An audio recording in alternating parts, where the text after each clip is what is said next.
What does it mean to be an executive producer on Asia's highest grossing film of all time? Is Taiwan benefiting as streamers shift their production dollars away from Korea and towards other places? These are just a couple of the points that we're going to be discussing this week on To the Point with me, Patrick Frater. And me, Janine Stein.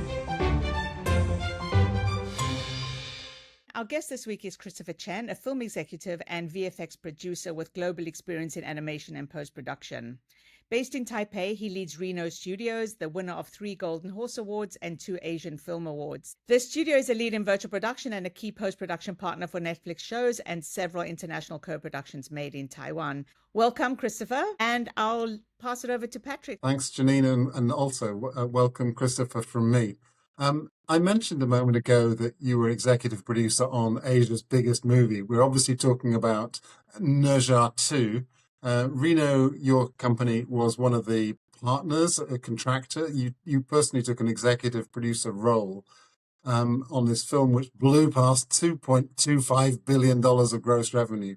I've got so many questions I want to ask about this movie, but first of all, explain your role. Secondly, did you have any idea that the film was going to be quite so big? I think everybody that worked on the film absolutely had no clue what was going to happen. But it was a kind of crazy process because it lasted. I would say that it was one of the longest shows that we've ever been. We were supposed to stay for no more than 2 years, but it passed from 3 years and a half. Part of the problem happened to be that the show came during the COVID period. And obviously, as everybody knows, there was a lot of disruption that came during the time.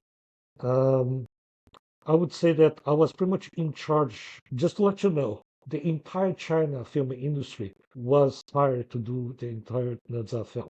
Everybody was busy on the show, and I was in charge of hiring all the overseas companies. Even though, yes, they claimed that there was no foreigner participating on the show, they did that out of nationalistic reasons in order to boost the local Chinese film industry. But obviously, there was a lot of participation from the Southeast Asian companies, Singapore, Thailand, Malaysia.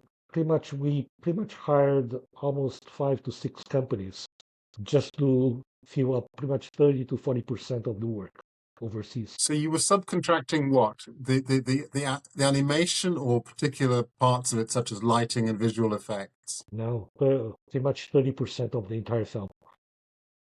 It was a huge task. It was except for the sound mixing and the DCPs, which you had to do everything back in China. But you're talking about modeling, animation, keyframing, effects.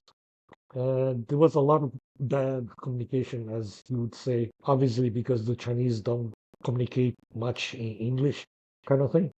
And we had a lot of dancing chairs, mainly because the cultural references that most of the foreign companies that end up working on that had a huge trouble understanding what was going on behind the scenes. A lot of drama happened actually.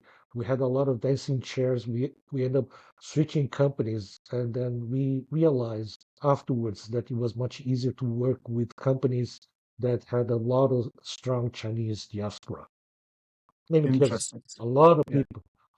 people could have, like, we hired but we end up having to fire some animation companies because they had absolutely no notion about what is a Stephen Chow film, because you had to do a lot of these kind of theatrical stage references because it has a lot of references to a lot of Hong Kong and Chinese films from the past, because everything is very staged, everything is over, was done on purpose. It has to be very theatrical, very stagey kind of thing. It's very slapstick kind of thing. And then, for obvious reasons, over the period of time, we had to switch companies in order to make things through. Some stuff went back to mainland China, and then we had to switch. A lot of the action scenes end up having to do with things that have to do with dialogue, had to move back to mainland China for obvious reasons. But then Southeast Asia was in charge of doing a lot of action setups, the stunts, because it's all body language. That was much easier to to communicate somehow. Is this cultural alignment something you could have foreseen, and is it something you would put at the top of the priority list going forward? Knowing what's going on, knowing what happened, I have to say it's actually not the fault from the animation subcontractors in Southeast Asia, because the original purpose of the second Nezha film, it's kind of very awkward, because when uh, the original intent for the second film was that they actually wanted to make the film more international from the very beginning, from the get-go, because they want to reach a larger audience globally. But as time went by, and as the director wanted to have wanted he was just checking the dailies, almost about 6 to 7 months of work was just thrown away, because he it's nothing to do with the animation quality. The animation quality was quite good, but pretty much 6 months of work were pretty much thrown into the trash bin, because the director wanted the whole look of the film, the whole feel of the film, to be more Chinese. And that was the problem, because it was pretty much like it was a situation very similar to what happened to that film Up from Pixar, where 50% of animation went through, and then all of a sudden they just kind of have this down realization that they woke up in the morning and suddenly they said, okay, we just need to reset and restart the whole thing again. And the biggest criticism is that it looked too much like a Disney film. That was the awkward thing, because they wanted to, we wanted to look more Chinese, and everybody's like, what the hell is more Chinese? Because like I mean, what you've kind of answered my next question. My next question was, uh, the film is such a visual treat, if not a mhm, visual challenge. I mean, it's so mhm. busy and it's so inventive on screen. It's also very long. Was it a particularly complex film to make? I mean, yeah. There were a lot of mistakes, because technically the the Chinese per se, they have this kind of fly on the pants of the seats, kind of like, let's just be frank about what went on. There was a lot of clash. Even the Chinese companies went against the parent company that subcontract. A lot of people were yelling and screaming, and I'm just gonna just be honest, because they wanted to have the previs, the layout, to look like the final animation. Everybody was just like really going bonkers, because everybody was just like, how the hell do you want to have a, something that was supposed to be a previous stuff, that is supposed to be a rough animation, and you want to have a finalized animation? So all of a sudden everybody's like, wow, we wasted pretty much $20 million on the movie itself, and then we have to restart from the scratch. And this is how the things, well, the good thing is that at least Enlight and the producers from the Chengdu company, they decided to pay for everything. Okay, the financial part was not, but it was pretty much a, you would say that we pretty much, there was a reason that we ended up delaying the whole film by 1 year. Okay. And I think and then there were a lot of lessons that all of a sudden it's a kind of a cultural thing, because technically all the Southeast Asian companies, they were all versed in doing the Disney, the Pixar, the DreamWorks style. But all of a sudden everybody had to reshift the gears, and then everybody's like, more Chinese. And then it's like, what the heck is more Chinese, right? You said that the reference was Stephen Chow movies, but they're live action movies. That's kind of difficult to translate. But then here's the thing. Stephen Chow is not even Chinese. Stephen Chow is from Hong Kong.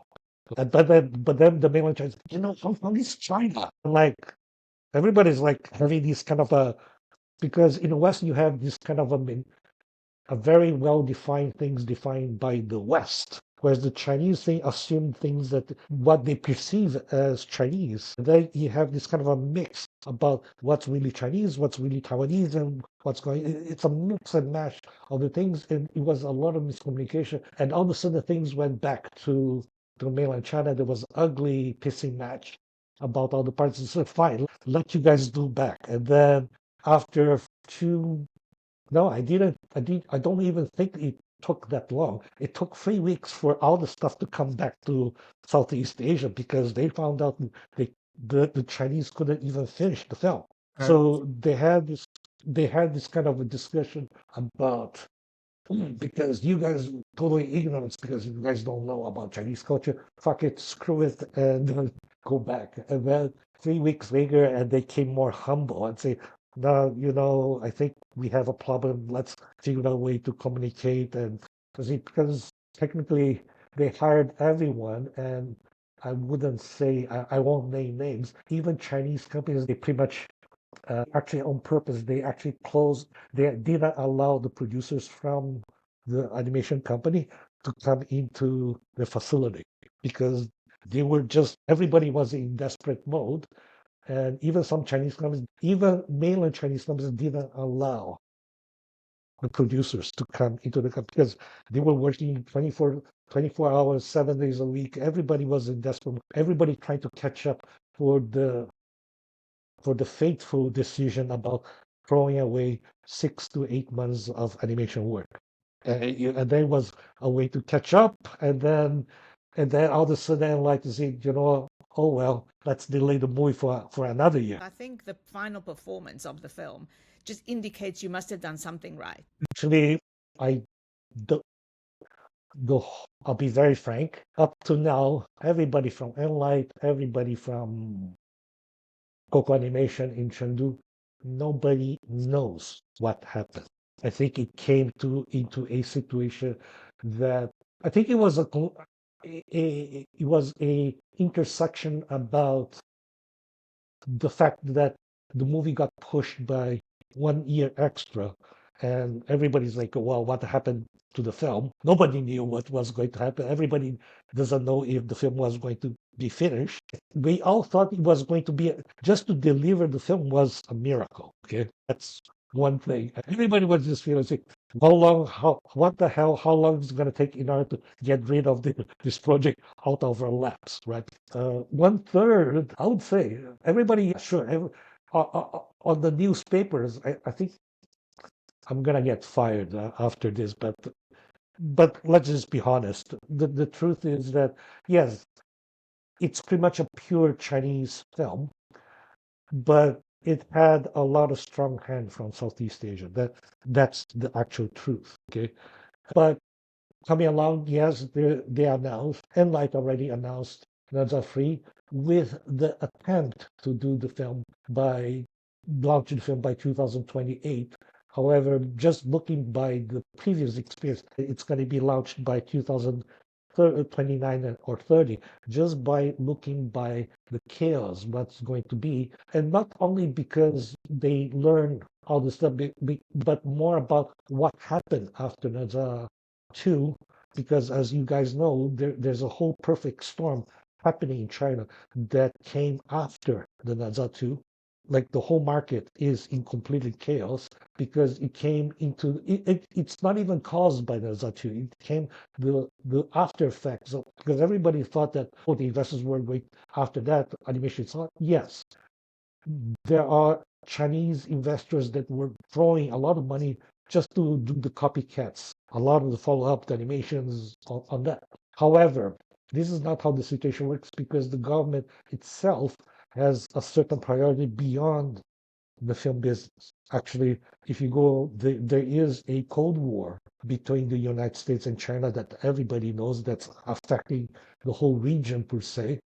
And the Chinese government is prioritizing the advent of AI into the market. As a result, basically, we're noticing the China is becoming the guinea pig of the Schumpeter effect, the creative destruction, where they're pretty much decimating the whole film industry as it is being nuked as it is, and they're going to add AI, and everything is being retransformed, everything is being reset under the technology, implementing everything. So a lot of traditional companies that you see in the last 12 months after, well, we pretty much 1 year after Nazar, everybody thought that 1 year after there were going to be a lot of plenty of copycats, a lot of animations, but didn't turn out. Actually, surprisingly, what's going on is that the box office has going down by half. I think mainly because the investors ran away because technically what was supposed to happen in LA, which is already happening, the downsizing of the studios, everything is happening 3 times at a faster pace in China. So technically what we're going to see on the Zafri, it's what we are guessing is that Nezha will have a lot of strong use of AI in order to cut the costs down. Chris, I'm But going to come to AI in a few minutes, but I mhm, wanted to ask you, first of all, seeing it as you have dared to raise issues of nationality and cultural identity, I got to ask you about your own background and how you got into the film business, because your own background, your family background, is quite colorful. yeah, it's a fish out of the water situation because technically I was born, well, I was originally born, well, I'm born in Taiwan, but at age 3, I left for Brazil because my parents were part of I wouldn't say the Taiwanese elite, but everybody who was during the 60s, 70s. Technically, we were still under Cold War One, China versus Taiwan. A lot of people were afraid that was going to get nuked. So a lot of people ran away during the time, during the 70s. And we ran in a place far, far away where we actually represented a lot of the interests of Taiwan, like the consulates, right? Uh, during the period of time. So my parents pretty much were part of the Taiwanese consular mission at the time. And we stayed pretty much until the 80s until everybody got called back because all the martial law was lifted and everybody had to, my parents actually had to go back. But as for myself, we actually had to finish the university because it was too late because we were pretty much assimilated within the Brazilian, the Latin America culture.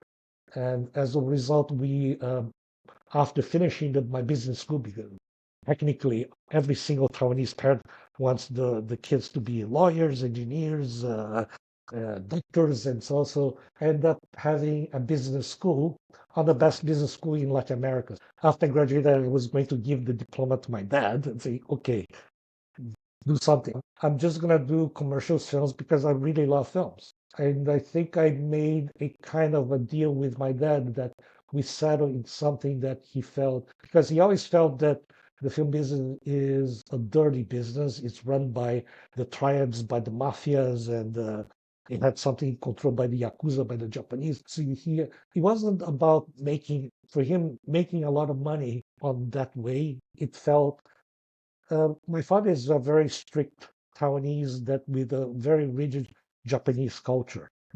A lot of people would make a joke that actually the Taiwanese are actually Japanese people who speaks Chinese. If you think that the cultural momentum there. But we kind of made an agreement that I would deal with something that it was so malleable for them to deal with something with technology because my parents is like at the time, obviously, 1977, everybody was dazzled by what Star Wars happened. So it was made an agreement. So, okay, that stuff, I think that there's a future because it deals with technology. It's not dealing with something that the Jewish mafia, the triads, and you're hanging with a beautiful stay away from that kind of BS kind of thing. So it was agreed that I was going to be a good boy to learn about technology, to know everything, and hopefully work with good guys like George Lucas and so on. And in the strike of luck, I ended up working with Gary Kurtz.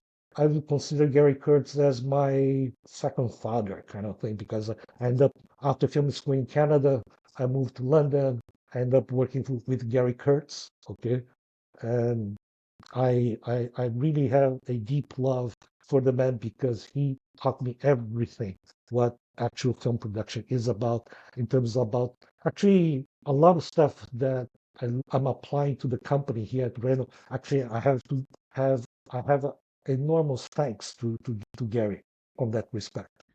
The whole thing, what happened between Gary and me, I think there was an idea because everybody, the two of you also had the China moment. And this is why everybody went from that. I think I was the man being sent to China at the moment to deal with, because I was probably the one of the few people who was able to speak Chinese at the time. And everybody, 15 years ago, was going to get money from China to do co-production with China. And here we were. And because not only that, Hollywood was pretty much in love with Chinese money. You had co-productions with the Transformers. So everybody had the China moment after the post-Olympics.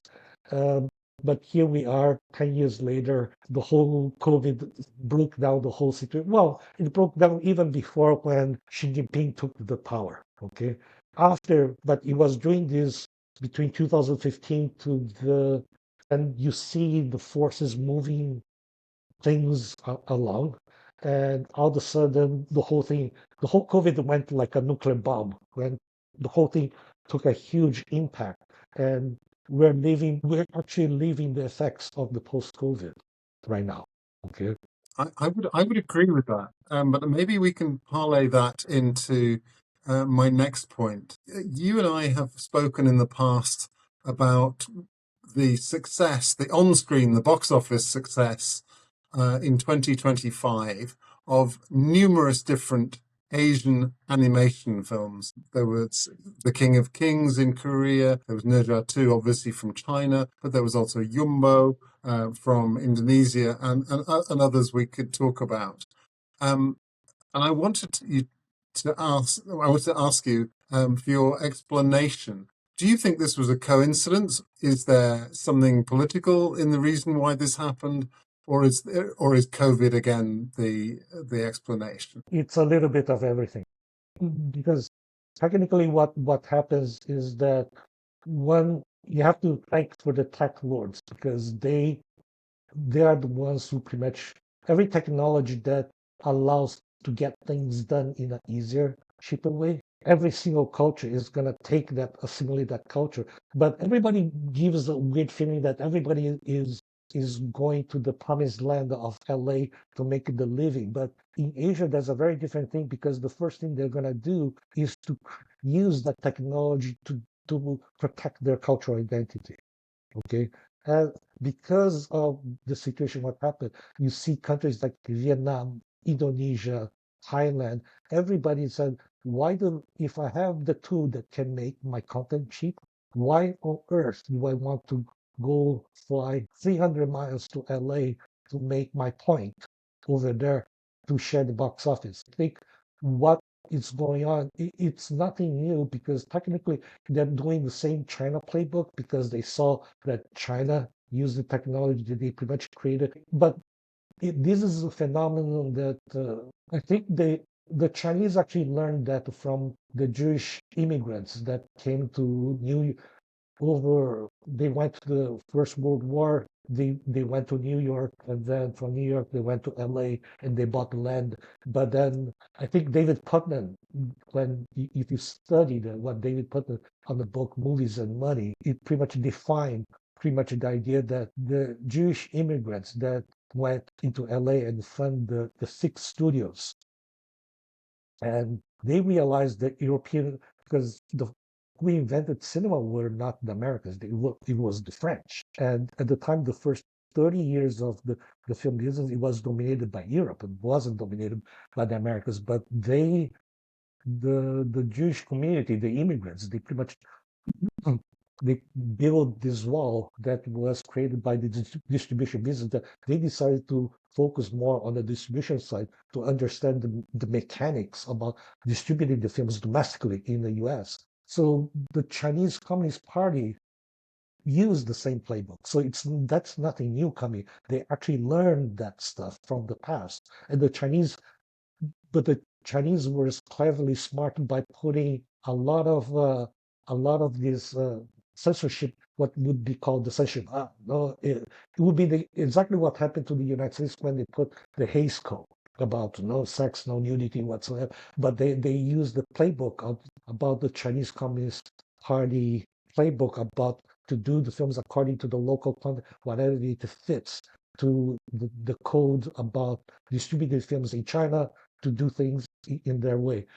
Um, Obviously, everybody learned that. So basically, you got the Saudis doing the same thing in Saudi Arabia. Indonesia is doing the same. So everybody decided to play this nationalistic tone about to protect because they know what happened to the global distribution as soon as You see what happened to Europe in World War II. Obviously, the six studios, they went over there, they built all the systems. But then you can see that there's a huge domination of Hollywood throughout the Hollywood.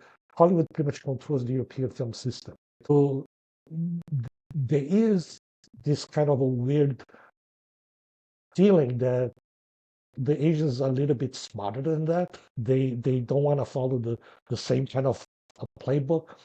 But then it's a kind of awkward because everybody keeps saying that the box office keeps falling apart. But then you come to Asia, the box office from Vietnam is doing very well. This box office from Indonesia is doing very well, and the box office from Taiwan is doing very well. Okay, but why is doing that? Because there's government intervention. Because they're all doing things in order to protect their cultural identity. As a matter of fact, why the Taiwanese are doing that? As a matter of fact, everybody keeps publishing, oh yeah, the Taiwanese box office is doing really well, but everybody doesn't understand why. Okay, and why is that?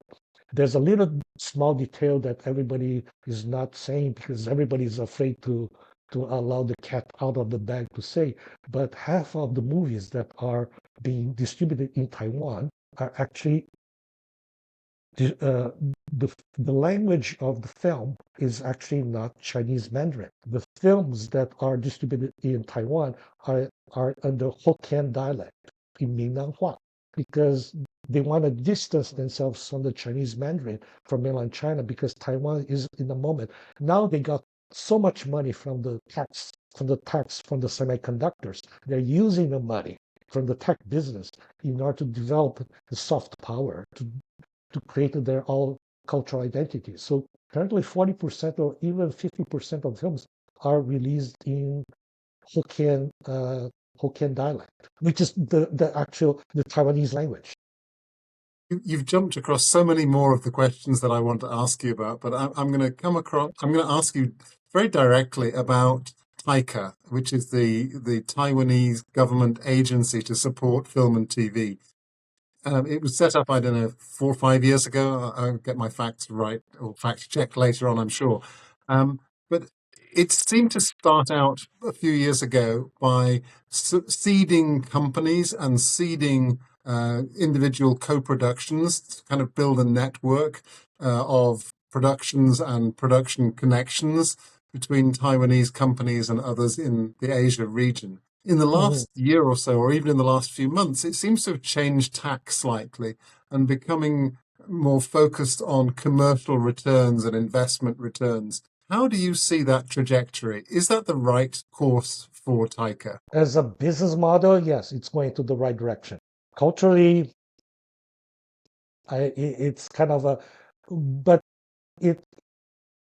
it's inevitable because technically, if you understand the the management for Taika is much electing like new officials. Like every 2 years, there's a new staff based on the new governments, and every new election that comes, there's the government pretty much puts up the new officials in Taika, and there's a new policy.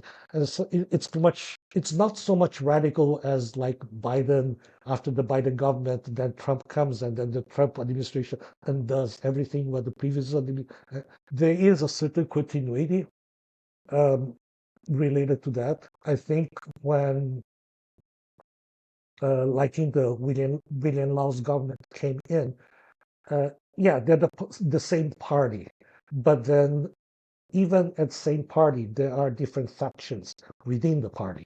Okay, the party of Lajinda favors a lot about the use of technology, using AI, and not so much. The whole thing about Taika, it was set up by the government of Taiwan that actually her faction loves a lot about films. Okay, but the current administration is not that they're still supporting because there is a certain directive about it. However, they need to favor something about it's like okay, I think we got under 5 years about having this kind of a free lunch about promoting Taiwan for, for film festivals to winning awards, but then obviously the new Taika chairman, she comes from PricewaterhouseCoopers, and obviously, as a result, if you understand what PricewaterhouseCoopers, you pretty much sees the sign that say the fun is over because there's a person that's gonna be checking that free money is pretty much gone, and there is a need for you to make money. But it came to a certain point that's very awkward because the people that's getting the money now actually have they are actually really thinking about the really seriously thinking about the box office in Taiwan. Okay, it's a kind of thing, but it's a kind of satisfaction that, oh yeah, because you had in the past, Taiwan was always dictated by the art house crowd, the Ho Xiaoshan, the Ang Lee, all the people that were making money. They got the money in order to make films for the film festivals to get tons of awards. But then everybody understood the situation is very different because now the bottom line is that they really need to make those films be seen everywhere. But then you're pretty much subject to the taste of the Taiwanese audience, and not only for the audience. I think out of the practicality reasons, there is actually a mandate, and that's actually the good part about Taiwan, because the Taiwanese money is not like huge a lot of. It's a substantial amount of money because it's a very strategic kind of money. You're not talking about 20, 30, 40 million dollars that everybody does like mainland Chinese films. The current Taiwanese film is pretty much average $2 to $4 million each. It plays in a very Swiss bank mentality that you're gonna dole out money to the small companies and you need to make the best of it. I think the best strategy, what Taika says, you need to get in bed with Japan, get in bed with Southeast Asia.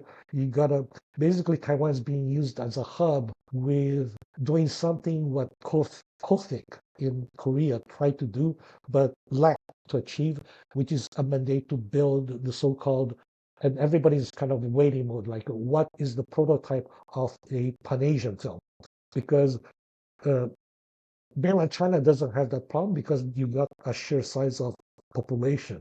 But then if you look at in Taiwan, the 24 million people that you have here, the box office peanuts. So in order to compensate that, it's like, okay, here's a strike. You got to get in bed with the Japanese because there's 100 million people here. Now you got 60 million people from Vietnam, and then you got 300 million people from Indonesia. As a matter of fact, Catch Play, the streamer from Taiwan, makes far more money in Indonesia than in Taiwan. Okay, so you got to play with those dynamics, and but then at the same time you need to have a certain mandate to identify things that make sense is from a strategic point of view, because I'll give you the point. Like, I cannot answer for Taika. I think you're gonna talk to Erica or Jennifer at a later stage. But obviously, they have a very strong mandate to plan that there's gonna be a lot of co-productions coming from Japan and Well, Southeast let Asia me because let me that let me stop you there and ask you a different question, but a related one.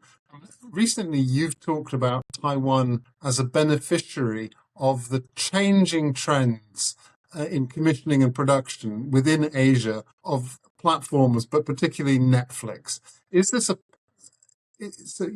so you've suggested that sort of Korea is losing out and Taiwan is gaining. Is that a political thing or is that a cost thing? it's both, but technically it's one thing that trickles down to another. I think pretty much you have to thank the Chinese government for kicking Netflix out of, well, they're kicking out basically international streamers are not allowed to be in mainland China. That's the reason. So obviously they know it's very clear that they want to have a slice of the Chinese language market somehow. And obviously the strategy, even though you're dealing with only 24 million people, which is nothing compared to the mainland market. But there's an entrance that they, I think inside the market strategy is, okay, well, let's not fiddle. You don't want to play with fire with the Chinese government, but at least you want to deal with the Chinese diaspora, which technically means about 50 million people in North America, Europe, Taiwan, Singapore, Malaysia. Okay, the Chinese language free of censorship. Okay, but those numbers are not enough. But then Netflix had the Squid Game effect, because all of a sudden they decided that a Korean language could reach globally. Okay, but then it's also to counter the effect of the fact that the Netflix people realized that they created their own curse, because as soon as they put all the eggs in the Korean market, the budget skyrocket.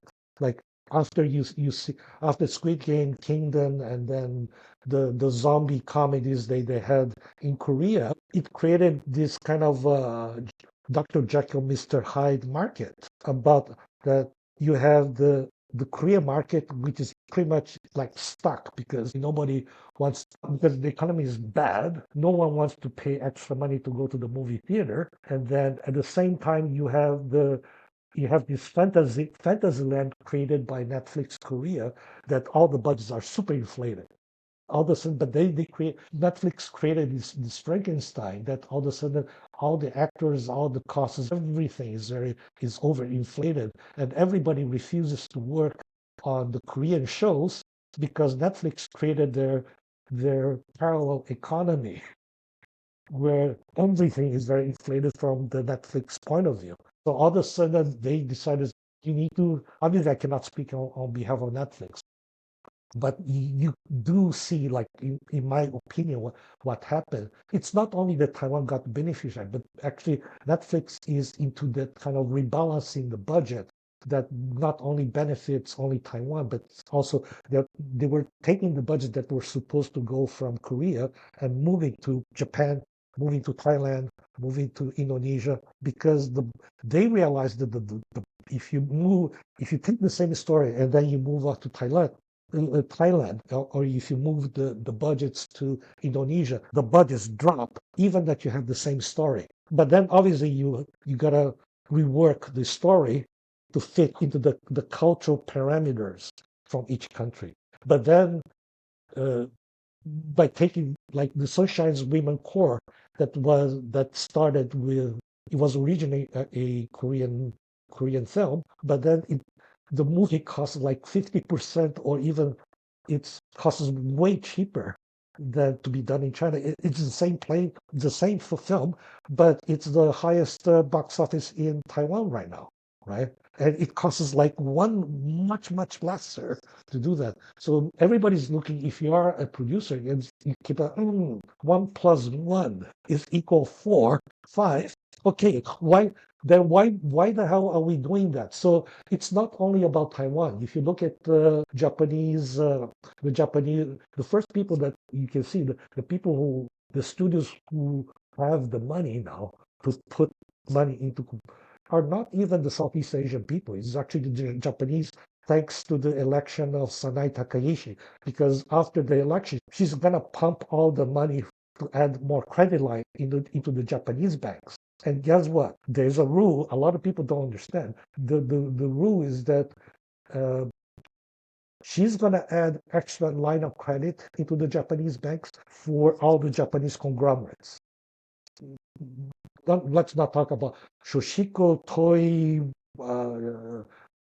Japan Broadcasting Company, but then that money is used for not to focus on the Japanese market. That money is actually going to be used to expand their influence. And guess where? Well, obviously they're going to say Hollywood, but that's not true. Most of the money is going to be spent the Japanese business. Guess where? In Southeast Asia. I'm going to use another cue from your conversation. You said Netflix had created a Frankenstein in Korea. I'm going to talk about another Frankenstein, which is virtual production, which I know your company's been involved in, and AI. When I look at virtual production, I see it as a kind of high-tech green screen, which obviously makes a lot of sense in terms of what you can do with it and how much it costs. But is it going to be now replaced completely by generative AI, or which seems even cheaper to use, or is AI only going to enhance virtual production? There are two schools being fought right now. There's one school that you got to do everything with AI because they got no money to do things. So you got to do, the only thing that will cost is the energy, which will also go up because of the war in Iran. because of that. But you're not. But hey, you whatever money that you pay for electricity, you're saving money to pay the crew, right? But that's a cheap man's thinking. We're not in favor of that school per se. As a matter of fact, the Taiwanese government, the Japanese government, I don't know about the South Asians because we haven't met. We'll meet them in Cannes uh, for the future. But there is a certain consensus, I think mainly because China doesn't care about copyright laws and everything is like Wild East. And even though, well, why the reason that CDS 2.0 created this chaos by showing the fight between Tom Cruise, the fake Tom Cruise versus the fake Brad Pitt, right? And then until the six studios, they send a cease and desist letter to them. But that's not the case with Taiwan because Taiwan, in order to do the things to build the AI infrastructure, they have to follow the IP copyrights and the laws. We're actually using AI very extensively here in the company. We're doing a lot of R&D here. Does virtual production have a long-term future, or is it Yes, just going to be blown away by everything you can generate? generative AI will not replace writers and it cannot replace actors. No matter how many things that you keep training, there's one thing that we did a lot of tests. And there's no way we can replicate facial expressions of actors. It's very hard. Even that you put 10,000 hours of material to train the machine learning thing, it's very it's much easier to deal with an actor for that reason. You are only using virtual production. There's two different ways. There's one that's you actually shooting with LED walls, and that's what we have here in Taiwan. And there's the virtual production that you're just doing the text prompting. You're using artificial intelligence to generate things from the scratch. We don't do that. We're only using that for things that you shot footage on set. You captured the image in 3,000 directions, and then you're rebuilding the thing that in case if something is missing and then you need to do a pickup, right? Then you can do that. You don't need to send a cameraman. You can pretty much generate the stuff on the spot. So you don't need to send 20 people to go there to reshoot sequences there. I think that's where the savings are, right? There's a lot of there is a lot of these kind of panic attacks. There's certain things that are true, and there's certain things that they're just smoke screen. I'm just gonna cut the BS here. AI can do a lot of things. The automated things are things that are very mechanical. Things are doing at the entry level, but things that are very complicated, you still need to do a lot of manual work. It just reduces 50% of the tedious work, the mechanical work. The main problem is how to retrain the junior people that's coming out of the film schools to go there. Right now, we actually didn't fire anybody. As a matter of fact, we're hiring more people, and the company is actually we're in a funny situation because we're not even doing the post production. We're actually in pre production. We're also developing our own content actually. Which brings me to my very last question. I mean, for you, Mhm. I mean, it's traditional almost for trade journalists like myself to ask, "What are you working on next?" And I want to ask that question, but I also want you to answer a little bit. Explain, when do you decide to work as a subcontractor, and when does Reno Film act as principal, and when you own the IP? If we're going to do oral content, we are going to do oral content for one very specific thing that there is a reason for that content to exist. We're So, not going to do like, we're uh, not going to do 20 different films, right? okay. But we're going to Give do me one give or me a two couple films. give me a couple of titles of upcoming Reno originated IP that I can look forward to. We have a project called Ghost Month. It's based on, it's a co-production between Taiwan, Malaysia, and Canada. Obviously, because we're a FX company, it's an easy leap into AI animation. Okay, Yeah. So I can Ghost send you Month is the. one. What? Give me another one. We have a live action project. It's called Absolution. Okay, it's also it's actually a live action project, but it's a horror supernatural thriller, and hopefully hopefully we can do that by the end of the year. I mean, so you've given us two titles to look forward to, an awful lot of Netflix shows you have teased.